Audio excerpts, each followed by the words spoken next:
আজ আমি রান্না করতেছি পাতলা খিচুড়ি, তাও আবার কচি লাউ দিয়ে। এই গরম গরম খিচুড়ি একবার খেলে আবার খেতে মন চাইবে। চলুন তাহলে দেরি না করে রান্নাটা শুরু করি। চাল ডাল একসঙ্গে ভিজিয়ে রেখেছিলাম, এটাই দিয়ে দিচ্ছি পাতিলে। এরপর এর মধ্যে দিয়ে দিচ্ছি কুচি করে রাখা কচি লাউ আর কয়েক টুকরো লাল লাল টমেটো। দিচ্ছি তেজপাতা, কয়েক টুকরো দারচিনি আর সাদা এলাচ। ঝালের জন্য কাঁচামরিচ দিয়ে দিলাম। এখন দিচ্ছি পেঁয়াজ কুচি, আদা বাটা আর রসুন বাটা।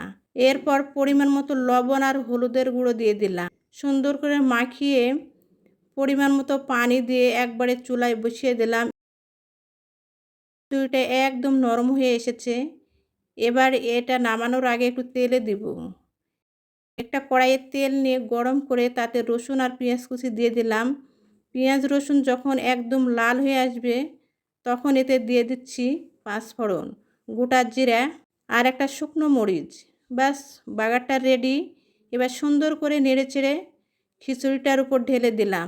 দেখুন কি সুন্দর একটা কালার এসেছে আর ঘ্রাণটাও একদম দারুণ বেরিয়েছে। এই তো রেডি হয়ে গেল আমার লাউ দিয়ে মজাদার পাতলা খিচুড়ি।